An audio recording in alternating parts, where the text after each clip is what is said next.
Si tu m'as donné ta vie, je te donne la mienne. Dans le froid de la nuit, mon cœur t'appartient. Et quand la tristesse arrive, je sais tu es là, toujours près de moi. Bon jeudi, bienvenue à votre émission La Victoire de l'amour. J'espère que vous allez bien, que vous avez bien dormi, qu'on se prépare à vivre une très, très belle journée. Et comme on le fait tous les jeudis, c'est quelqu'un qu'on apprécie beaucoup à La Victoire de l'amour, notre ami Pierre-Luc Bordelot.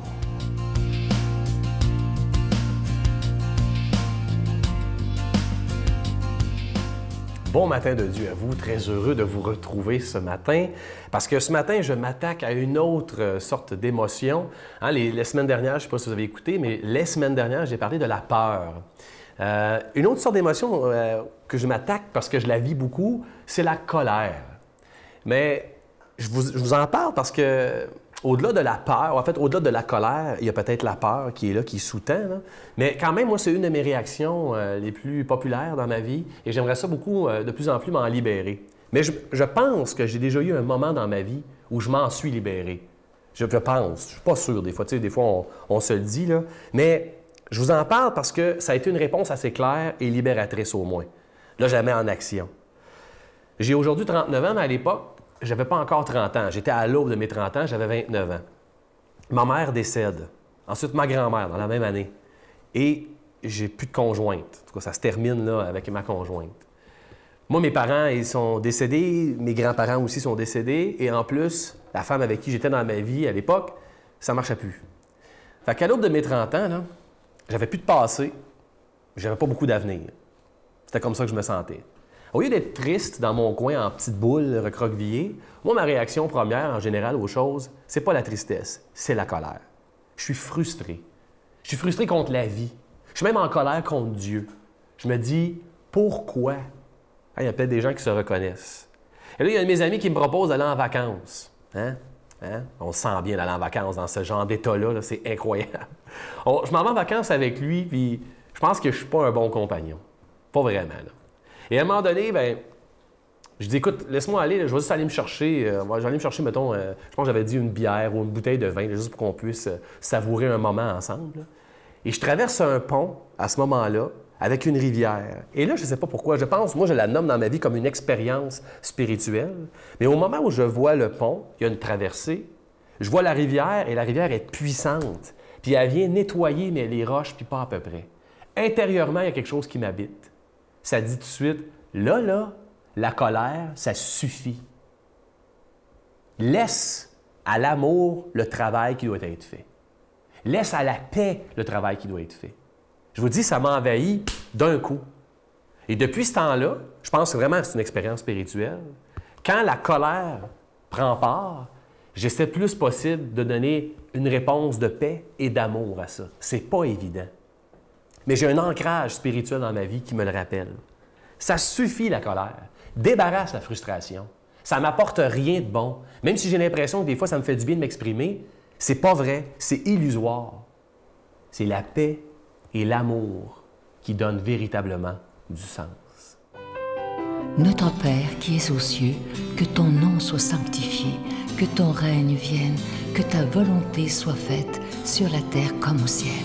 Donne-nous aujourd'hui notre pain de ce jour. Pardonne-nous nos offenses comme nous pardonnons à ceux qui nous ont offensés. Ne nous laisse pas entrer en tentation, mais délivre-nous du mal, car c'est à toi qu'appartient le règne, la puissance et la gloire pour les siècles des siècles. Amen. La Victoire de l'amour présente Approfondir sa foi, découvrir Jésus, vrai homme, vrai Dieu.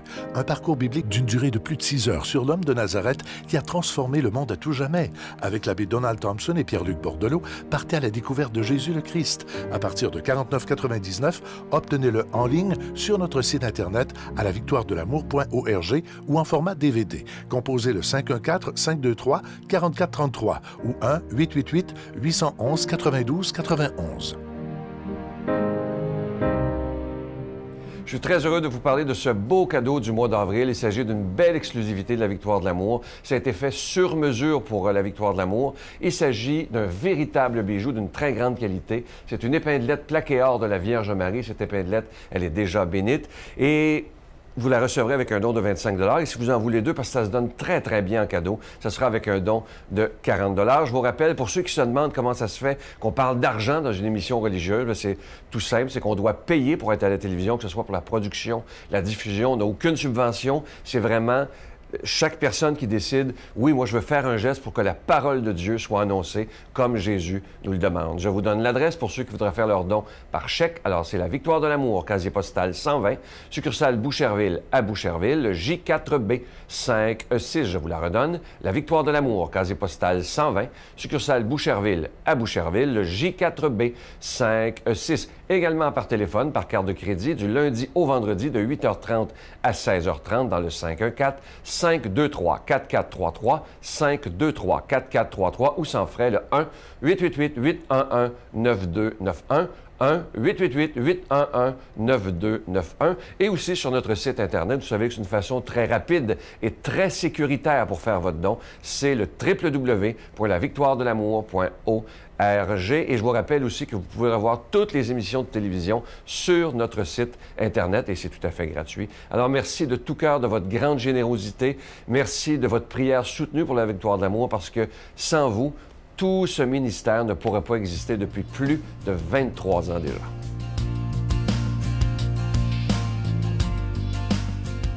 Mon Dieu, donnez-moi la sérénité d'accepter les choses que je ne peux changer, le courage de changer les choses que je peux et la sagesse d'en connaître la différence. Amen. Aujourd'hui, la parole de Dieu est proclamée par quelqu'un qu'on apprécie beaucoup. Il nous sort toujours des perles, tellement il est d'une grande profondeur. Notre ami, l'abbé Éloi Giard.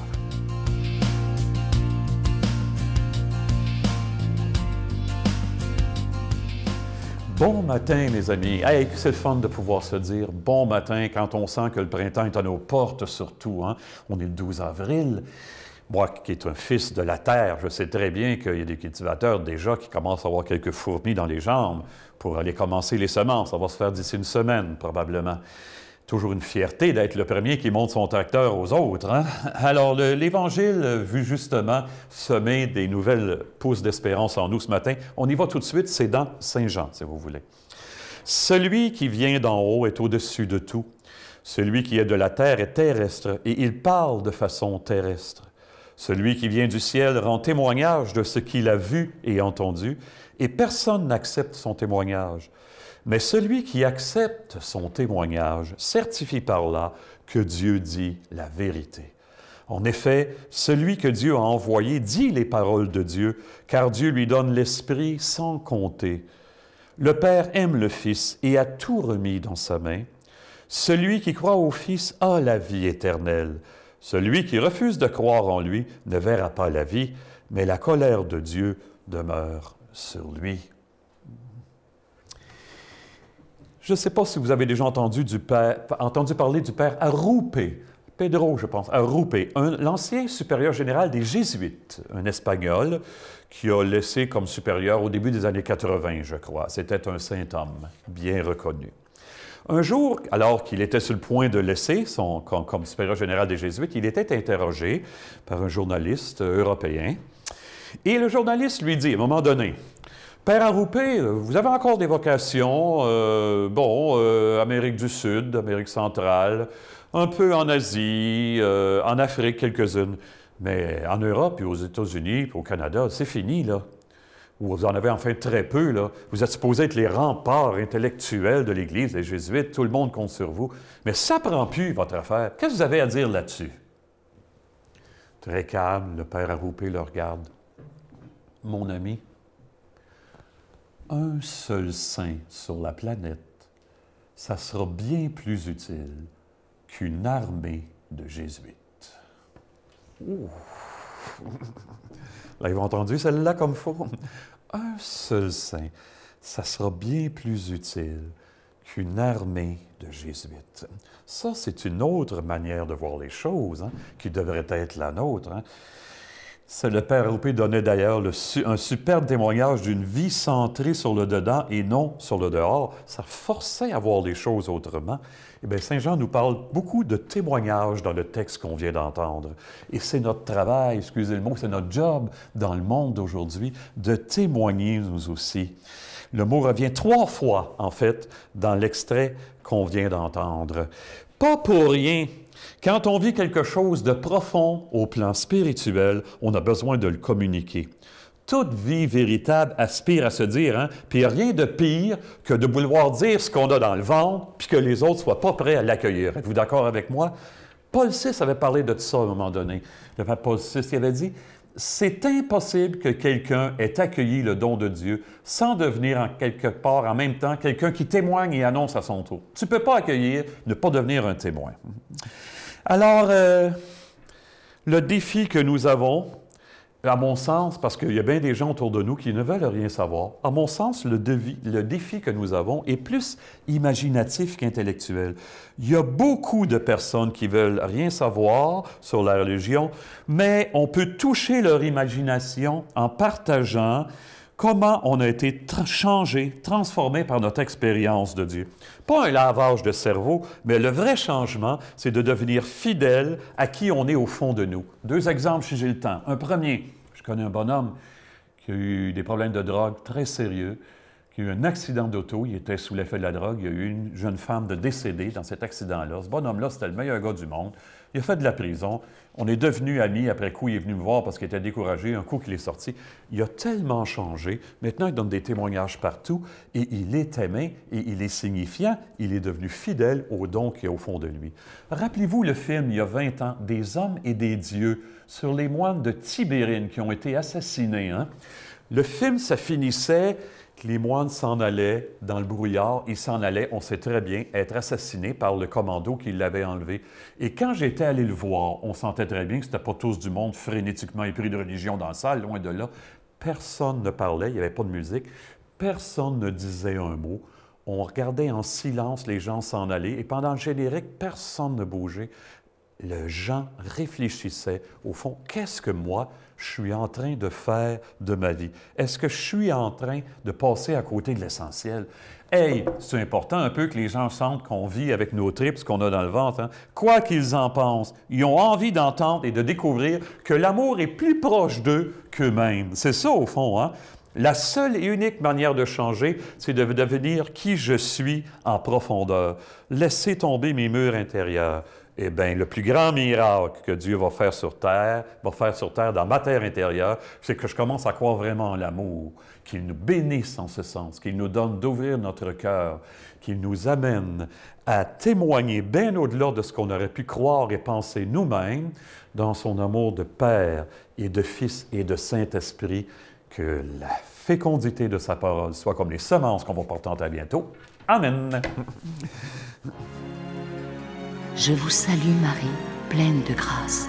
Le Seigneur est avec vous. Vous êtes bénie entre toutes les femmes, et Jésus, le fruit de vos entrailles, est béni. Sainte Marie, Mère de Dieu, priez pour nous pauvres pécheurs, maintenant et à l'heure de notre mort. Amen. Je vous laisse avec une belle pensée qui dit ceci, écoutez bien. Dieu est le seul qui soit capable de réparer parfaitement tout ce qui a été brisé en toi. Il peut penser toutes les blessures de ton cœur.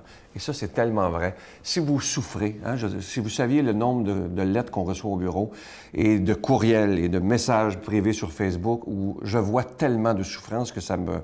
Si vous saviez comment ça m'émeut parfois, mais moi, je ne peux rien faire. Mais une chose est sûre, c'est que Dieu, lui, peut changer une vie totalement. Je l'ai tellement vu, des gens qui étaient dans le fond du baril et qui un jour s'en sont sortis, mais complètement sont devenus des personnes heureuses et qui maintenant peuvent aider les autres. Et ça, c'est parce que Dieu est entré dans leur vie et qu'ils l'ont accepté. Amen.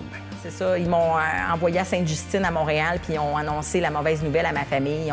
On était quand même contents de savoir qu'est-ce que j'avais. On l'a su tout de suite avec les radios, mais j'étais déjà fracturée. Ah oui? Oui. C'est une maladie très grave. J'ai subi 157 fractures depuis ma naissance. 157? Oui. C'était une vie très difficile que j'ai vécue.